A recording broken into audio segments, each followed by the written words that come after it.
Chapter 2. Principal Blake Cordell was only in his second year as principal when East Miller first arrived at Brookfield High School as a freshman. At first, he thought the boy was at least a junior upon first glance. 5 foot 9 inches, 180 pounds, shoulder-length brown hair, and unusually dark eyes.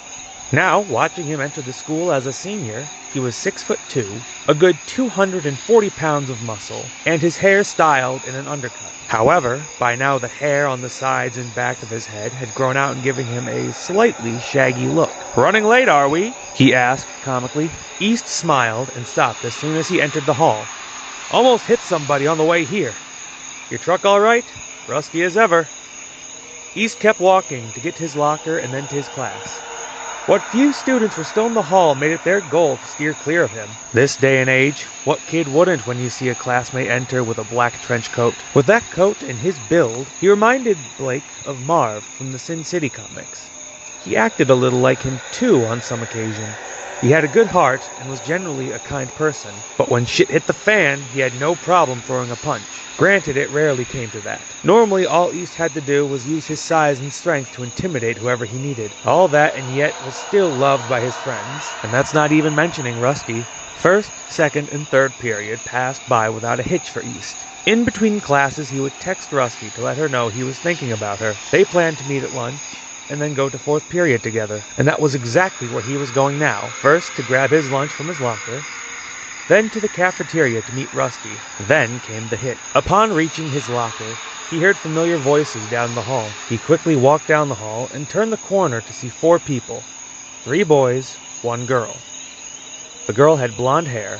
She was much shorter than the boys, probably a freshman or sophomore. He didn't know her by name, but he knew the boys. Eric, Daniel, and their leader, Patrick. These 3 boys were a problem for a very long time. For as long as East was in school, they would disrespect teachers, start trouble with other students, and do drugs and alcohol on school grounds. Granted, East himself was no saint. He had his demons. But there was something about these kids that just pissed him off. "Damn it," he thought. "It's always something." He walked up behind Patrick and leaned against the wall. "Excuse me." All 3 boys turned around. "You mind explaining to me why you're picking on the little girl?" He gestured to the girl. Patrick was the first to step forward. "We're just having a little talk, that's all." East looked past his smug face and at the girl. Her face said it all. Whatever these pricks were doing, she obviously wasn't enjoying it. "A little talk. Yeah." East stepped closer to Patrick, noticing Daniel and Eric stepping to either side of him. East had a good set of inches on all 3 of the boys, but 3-on-1 would still be an issue. "It doesn't really concern you. Just go back to whatever you were doing," Patrick said. East eyed each of the boys, then the girl. Behind her, he saw the brown hair and leather jacket of Rusty. She stopped as soon as she saw the scene. Reading it immediately, she walked up to the girl, quietly put her hands on her shoulders, and guided her away. She gave one last look at East, a small smirk. And with those gorgeous blue eyes, it was all the permission he needed. He didn't listen to anything Patrick, Eric, or Daniel said. He didn't need to. He knew exactly what he was going to do. Patrick placed his finger on his chest. East immediately grabbed the finger with his left hand and headbutted Patrick in the face. At the same time, he grabbed Daniel's shirt collar with his right hand and shoved him against the wall. Eric tried to react, but East elbowed him in the chest. He then proceeded to kick Patrick as he was getting back up. He turned to see Daniel coming after him, so he slammed him back against the wall, delivering punch after punch until he felt Eric's arms wrap around his neck. In response, East jumped back and the 2 fell on the floor with East on top of Eric. The impact loosened the grip enough for East to stand back up and meet Patrick head on. Using his strength, he managed to shove Patrick against a nearby locker. He punched him several more times until he heard her familiar voice. "East!" East released his grip on Patrick and stepped back. He, Eric, and Daniel took a chance to retaliate, but another more authoritative voice halted them. "Knock it off, all of you!" Principal Cordell was just 5 feet behind Rusty, the young freshman girl behind him. He stepped in the middle of the fight, pointing at different sections of the hallway. "You 2 over there, and you stay right there!" The 4 boys did as they were told. "Now what's going on?" Patrick began. "This asshole just walked up and started throwing Hey, watch it! Rusty stepped up. These three were harassing this girl, and when East tried to help, they attacked. He acted strictly in self-defense. Daniel began to charge in her direction. That's bullshit, and you know it, you bitch! Watch it, Cordell snapped. He looked at the freshman. Is this true? The girl nodded. By now, a few more teachers and staff had arrived on the scene. Cordell looked at East. East, I need to see you in my office. The other boys snickered until he glared at them. You three are next. Now let's go. East was the first in Blake's office, just as he said. As he watched the boys sit down, he checked around him to make sure it was just the two of them. How true was Rusty's story? Every word, East replied. Damn, Blake said under his breath. Look, I can't say enough how much I appreciate what you do. But you gotta tone down the Batman BS. It's getting harder to cover for you. And with the superintendent coming in next week, I'm sorry, East said, but those punks were saying some things to that girl. And when Patrick poked my chest, with Rusty giving me that look, you see red, I get it. But man, I saw the footage from the security camera. If anyone sees that, it's going to be hard to frame it as self-defense. East nodded. So what about those guys? Oh, they're getting suspension, no doubt about it. With Rusty and Kaylee's story, they'll be getting hit for sexual harassment and assault. I'll edit the footage and say the cameras were, I don't know, needing maintenance or something. They'll be out of here for a while. East stood up. So am I good to go then? Yeah. Could you send Rusty in? I gotta get her statement. Will do. East left the office. A few seconds later, Rusty came in, carrying herself with pride and confidence as she always did. Rhonda Williams was her full name, but she preferred Rusty, after Sarah Jessica Parker's character from the movie Footloose. Blake always thought that she gave 3 different vibes. One being, don't fuck with me, which translates to, I dare you to fuck with me. Then there was the oddball, you've got a friend in me. All 3 of them worked hand in hand in the strangest way possible. She could be the nicest, safest, most understanding girl you could ever meet, always knowing what to say and how to help. Then she could completely 360 and become your worst nightmare. Something that she liked doing a lot. At least, according to what Blake would overhear in the halls from time to time. The best description that he could give was a big middle finger to how girls her age are supposed to be. His reasoning behind this is because when she was 5, her uncle tried to molest her. Any other girl that age wouldn't understand what was happening, but Rusty didn't act how you'd expect from a toddler that age. From what he was told, as soon as the uncle's pants went down, she ran to her parents and told them exactly what he tried to do, the best way a 5-year-old could.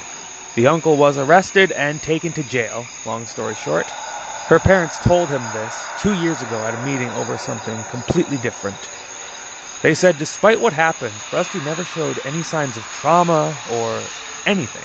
They even took her to a therapist just to see if there was anything wrong, anything that she was hiding, but nothing. She was completely unbothered by the attempt, seemingly untraumatizable, if that makes sense. It wasn't the last time that some creep tried something on her, and it always ended the same. Rusty fearlessly telling them to fuck off, and then brushed it off like nothing. It was like the world, all of womanhood, or whoever calls the shots, said to her, when someone rapes you, or does anything inexcusable to you, you're not supposed to stop them. You have to let them hurt you. And once they're done, you're not supposed to tell anyone until after the fact. You have to be traumatized by this experience, and you have to let it control you. And Rusty just looked that person in the eye and said, no. At least, that was his interpretation. Rusty sat down in the same seat that East did, her legs and arms crossed. So, she said. So, Blake repeated. He didn't feel the need to stand on ceremony, so he cut right to it. Those boys were harassing that girl. Is that a question or a statement? I'm asking if that's what you saw. Rusty nodded. I didn't see it happen, but when I saw East and Kaylee, I already knew what was happening. So you just read the room and gave East the go-ahead? Yeah. Blake sighed. All right. Is there a problem? Rusty asked. You two are making things very difficult. Sorry about that. No, it's fine. Rusty stood up. So am I good to go? Blake nodded. Yeah, go on. I gotta talk to Kaylee. Then I gotta deal with Patrick and his friends. Rusty walked out of the office. As she did so, Blake leaned back in his chair where he looked through the window and saw East waiting for her. She walked up to him and placed her arms on his shoulders.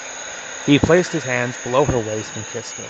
It wasn't like a cute romantic kiss. It was hot and aggressive, like a sneak peek at what was soon to come. Blake sighed. To be that age again. Patrick and his friends were suspended from school that very day. They spent 5 minutes being lectured by the principal, then were escorted off the premises. Along with that, their parents were to be informed. They objected, of course, played the victim and claimed that East was the aggressor. More importantly, they objected when the principal and staff mentioned events that didn't happen, but they couldn't do anything about it. Not on school grounds, at least. If they did, there was a chance of expulsion and even having the police called. I swear to God, when I find him, I'm gonna beat his fucking ass. And his little bitch, too. Patrick vented the entire time as the trio walked into the woods. Eric had suggested that they take the time to smoke some weed after dealing with the principal. If my dad finds out I got suspended, he'll fucking kill me, Daniel said. We can't let them get away with this. Guys, just take it easy, Eric said. Let's just take a few hits and figure out what to do afterwards. Patrick didn't stop. Instead, he turned to his two friends to continue his tirade. You know what we should do? We should find out where he lives. Daniel pumped his fist in the air. Hell yeah! Find out where he lives, bust in there, and we make him pay.